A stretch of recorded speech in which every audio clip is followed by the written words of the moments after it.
미국 서부 여행을 하다 보면은 광야 같은 그런 사막길을 수십 시간을 달려야 할 때가 있습니다. 그 광야길을 달려다 보면은 가도 끝이 보이지 않는 그런 태양빛만, 이제는 광야길을 가는 그런 길들이 이 캘리포니아 주변에는 많이 있습니다. 자동차가 이때 혹시라도 고장이 나면 어떨까, 그런 두려움도 엄습해요. 아무것도 보이지 않는 그런 길밖에 보이지 않는 그 광야길을 걸어갈 때 행여나 자동차가 고장이 나고 또 영화에서나 볼 수 있는 그런 광경, 오토바이를 타고 길을 가로막는 그런 무법자가 나타나 우리의 차를 가로막고 모든 것을 빼앗아간다라면 어떨까? 그런 두려움이 엄습해 올 때 그 험한 광야길을 빨리 빠져나왔던 그런 경험도 있었습니다. 그렇습니다. 성경은 이 세상을 그런 광야와 같은 인생이라고 이야기를 합니다. 신명기 8장 2절을 한번 보십시오. 내 하나님 여호와께서 이 40년 동안에 너로 광야의 길을 걷게 하신 것을 기억하라 라고 말씀하셨습니다. 우리가 걸어가는 이 세상은 정말 광야와 같습니다. 이 광야의 길을 걸어갈 때 쉴만한 초장도 없습니다. 마셔야 할 물도 부족합니다. 그래서 광야를 가리켜 우리는 메마른 땅이라고 이야기합니다. 그런 독거미들과 그런 짐승들과 사나운 짐승들과 함께 싸울 때도 있었습니다. 그래서 우리는 광야를 가리켜 두렵고 위험한 곳이라고 말하기도 합니다. 이처럼 우리가 살고 있는 세상은 광야처럼 황폐하다고 말할 수 있다는 것입니다. 우리가 세상을 걷다 지친 사람들이 있습니다. 목이 말라 죽은 사람들도 있습니다. 먹지 못해서 영양실조에 걸린 그런 사람들도 주변에 있습니다. 현대에 들어와서 보니까 너무 삭막해서 인정이 메말라 죽는 사람이 있고요. 이웃집이 누구인지도 모르고요. 외롭게 살다가 죽은 그런 사람들도 흔히 봅니다. 이뿐만 아니라 심리적인 스트레스를 받아서 신경과민으로 죽어가는 사람들도 있다는 것입니다. 이런 거칠고 황폐한 광야 같은 이 세상에서 하나님께서 샘물이 흐르고 푸른 나무가 무성한 오아시스를 만들어 놓으셨습니다. 어떤 오아시스? 마실 물과 푸른 물이 있고요. 열매들이 가득한 그런 아름다운 초장을 만들어 놓으셨다는 것입니다. 이 세상에는 너무나도 많은 것들이 있지만은 정말로 쉴만한 물가가 어디인지를 모르고 푸른 풀밭이 어디인지를 모르고 우리는 살아갈 때가 너무 많이 있다는 것입니다. 하나님께서 마실 물과 푸른 물과 열매들이 가득한 아름다운 초장, 오늘 시편 23편 2절을 다 함께 읽어봅니다. 그가 나를 푸른 풀밭에 넣으시며 쉴만한 물가로 인도하시는구나. 이 땅에 푸른 풀밭이 어디이며 쉴만한 물가가 어디입니까? 한번 생각해 보십시오. 7, 8월 달이 되면은 휴가철이라고 했습니다. 우리는 그런 푸른 초장과 쉴만한 물가를 찾아서 수십 시간을 광야길을 달려야만 할 때도 있습니다. 우리가 말하는 쉴만한 물가, 바로 푸른 초장입니다. 하나님께서 말씀하시는 그 푸른 초장, 쉴만한 물가가 어디입니까? 주님께서 그렇게 말씀하십니다. 수고하고 무거운 짐진 자들아, 내게로 내가 너희들을 편히 쉬게 하리라. 바로 주님의 몸된 교회라는 것입니다. 그 광야와 같은 세상 속에서 살아가는 우리 인간들을 향해서 쉴만한 물가는 그런 곳이 아니라 바로 그리스도의 몸된 제단이라고 말씀한 것입니다. 쉴만한 물가를 향해서 하나님의 인도하심을 받고자 하는 저와 여러분, 신앙의 핵심은 그래서 무엇입니까? 하나님을 알아가는 것이죠. 우리가 왜 신앙생활을 하지요? 왜 주님의 몸된 제단에 들어왔습니까? 하나님을 알아가기 위해서 주님의 몸된 제단에 들어왔습니다. 오늘 본문은 6절밖에 되지 않는 짧은 시 한 편입니다. 이 시 한 편은 많은 독자들에게 사랑을 받고요, 감동을 주고 있습니다. 제가 몇 년 전 장례식에 가보니까 돌아가신 어머니를 옆에 두고 장남이 나와서 이 시편 23편을 읽었을 때 많은 사람들에게 감동을 전해주었습니다. 여호와는 나의 목자시니 내게 부족함이 없으리로다. 그가 나를 푸른 풀밭에 넣으시며 쉴만한 물가로 인도하시나이다. 우리 마지막 6절을 다 같이 한번 읽어볼까요? 내 평생의 선하심과 인자하심이 반드시 나를 따르리니 내가 여호와 집에 영원히 살리로다. 아멘. 장례식에 참여했을 때 이 시편 23편을 읽었던 그 장남의 목소리를 듣고요, 많은 사람들이 감동의 눈물을 흘렸습니다. 저에게도 그러한 느낌을 받았습니다. 돌아가신 그 어머니가 옆에 있을 때 육은 죽었으나 영은 하나님의 집에 영원히 거하리로다. 그 말씀이 저의 마음을 치고 저의 마음속에 깊은 감동으로 돌아왔습니다. 다윗도 영원이란 단어를 사용하면서 하나님의 집에 거하는 것은 분명하고 이것은 확실한 것이다, 변하지 않을 것이라는 것을 분명히 다짐하고 있는 것입니다. 우리는 영원히 살아야 합니다. 잠시 이 세상에 사는 것이 아니라 우리는 영원히 살기 위해서 쉴만한 푸른 초장에 인도받기를 원하는 것입니다. 지금 우리는 하나님을 갈망해야 할 시기입니다. 우리는 다른 것으로 채워질 수 있는 그런 존재가 아니라 하나님만으로 우리의 영혼이 채워진다는 사실을 알아야 합니다. 그러므로 하나님만으로 충분합니다 라는 고백이 저와 여러분의 마음속에 임하기를 축복합니다. 우리가 하나님에 대해서 무엇을 아느냐, 그리고 알고 있는 것을 그대로 믿고 사느냐가 중요합니다. 우리가 무엇을 알고 믿느냐에 따라서 우리의 삶이 달라질 뿐만 아니라요, 우리가 생각하고 있는 세계관이 달라지고요, 태도가 달라집니다. 하나님을 많이 알면 알수록 주님을 섬기게 되어 있습니다. 하나님을 모르면 모르는 만큼 무지의 세계로 달려들어가 죄를 짓고 마는 것입니다. 세상 사람들은 그렇습니다. 아는 것이 힘이다, 그렇게 말들 하죠. 맞습니다. 알아야 삽니다. 그런데 이것은 아는 것이란 세상의 학문이나 지식을 말하는 것뿐입니다. 우리가 그런 지식과 학문을 많이 알고 있으면 좀 더 편리한 생활은 할 수 있을 것입니다. 하지만 근본적인 삶의 승리로는 절대 이끌림 받지 못한다는 것입니다.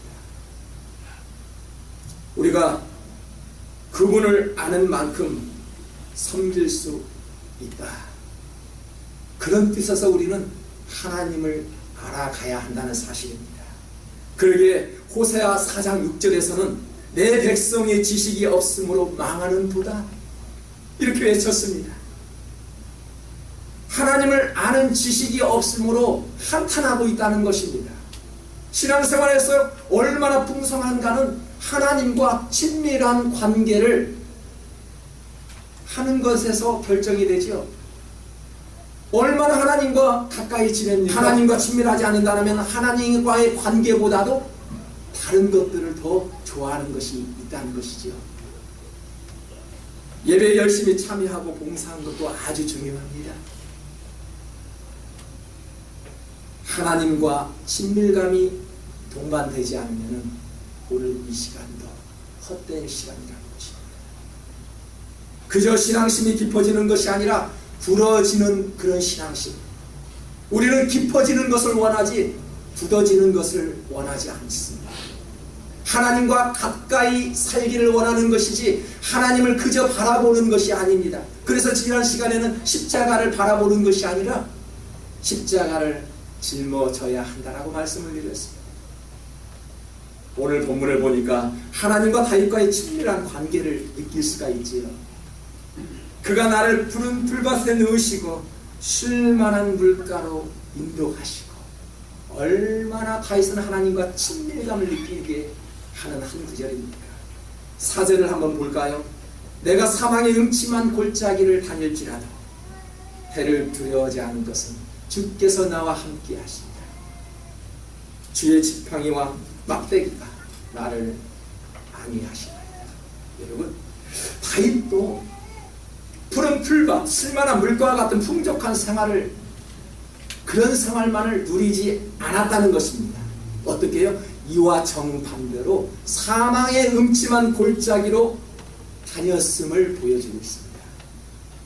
골짜기로 다녔다는 것은 걸어갈지라도 하나님께서 구원해 주실 것이다 라는 이 말씀이 아닐까요? 지금 아니 앞으로도 좁은 길을 향해 달려가도 아무런 문제가 되지 않을 것이다 라는 다윗의 고백이 아닐까요? 그렇습니다. 우리가 예수 그리스도를 믿는 것은 나를 구원해 줄 것이다. 내가 좁은 길을 향해 걸어갈지라도 하나님께서 나와 반드시 함께 하실 것이다 라는 이런 고백이 다윗에게도 있었다는 것입니다. 다윗을 한번 보십시오. 목동 출신이었습니다.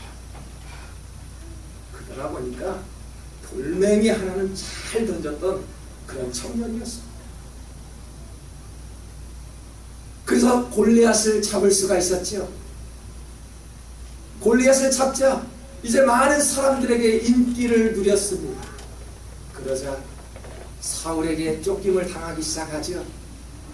그런 후에 40년 동안 다윗은 이스라엘을 통치하였습니다.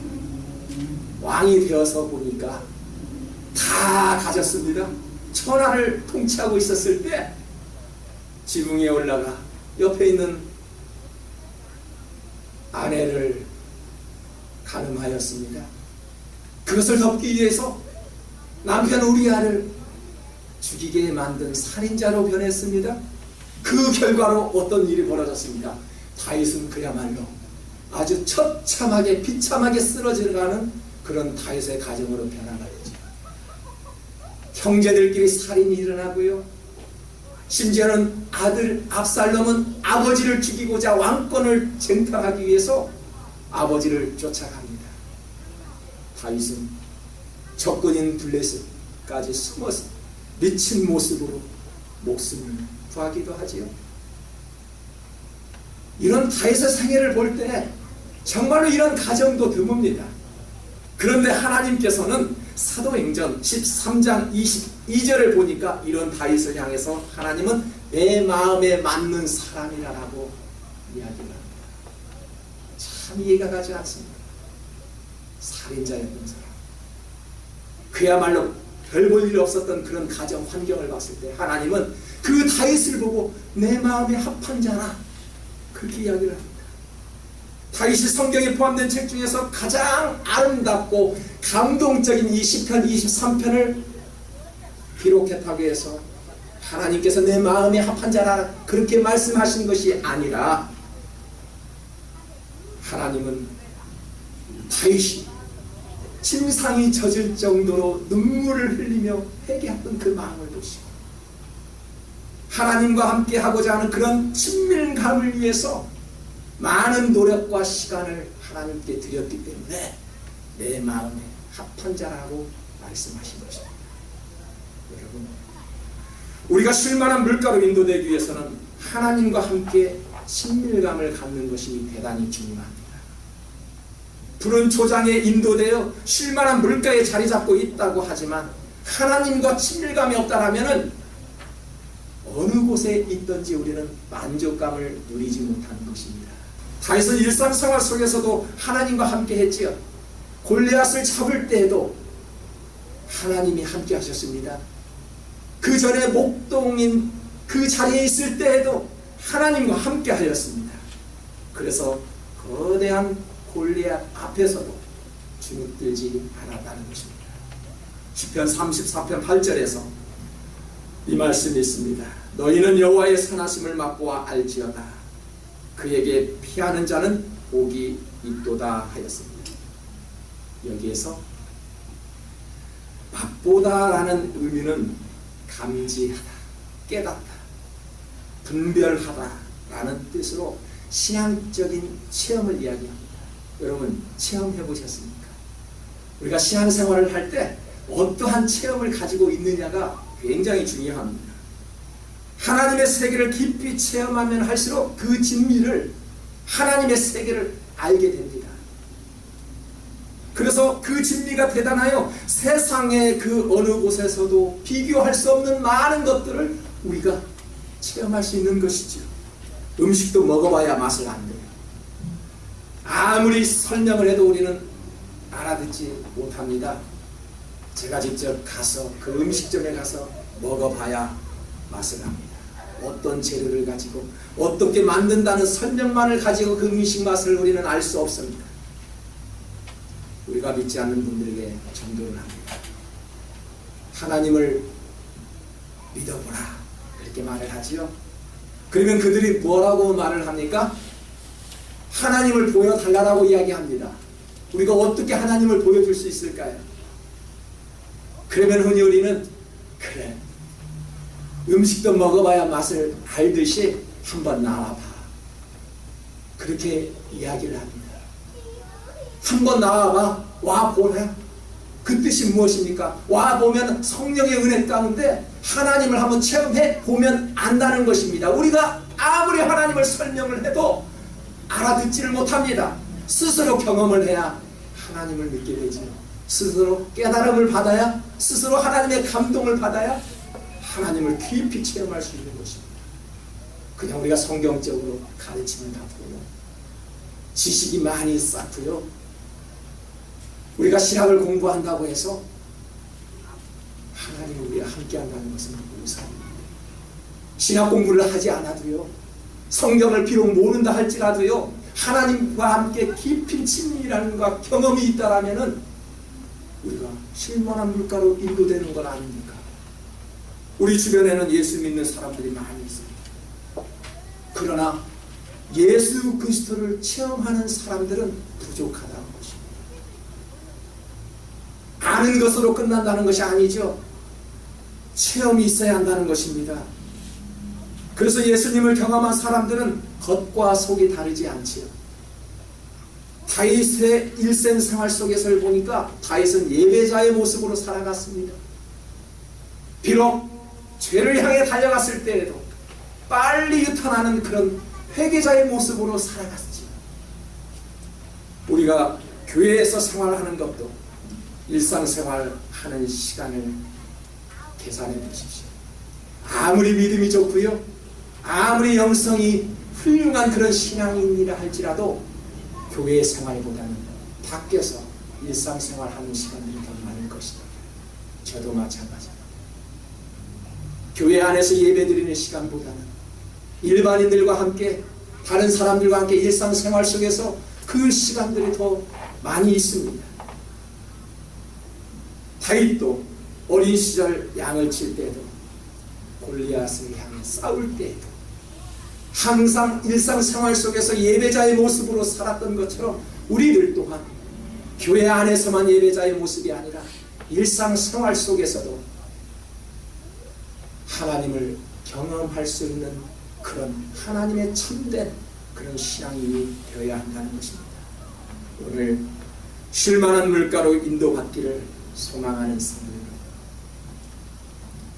영적인 경험은 특별한 집회에서만 있는 것이 아니죠.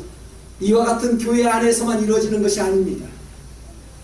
얼마든지 하나님과 나와 1:1 관계 속에서도 하나님을 경험할 수 있습니다. 얼마든지 우리 교회가 아닐지라도 저 멀리 있는 기도원에 가서 있을지라도 하나님을 경험하는 시간을 있을 것입니다. 우리가 신앙생활 안에서만, 이 안에서만 하나님을 찾는 것입니다. 우리가 쉼터에 나가서 생활의 터전에서도 예배자의 모습을 잃지 않고 하나님과의 친밀한 관계를 가졌을 때 우리가 하나님을 경험할 수 있다는 것입니다. 오늘 교회 문을 나서는 순간부터 하나님의 임재가 저와 여러분의 마음속에 충만할 수 있기를 축복합니다. 여호와는 나의 목자시니 내게 부족함이 없으리로다. 오늘 이 다윗이 고백한 것들이 저와 여러분의 고백이 될 수 있기를 주님의 이름으로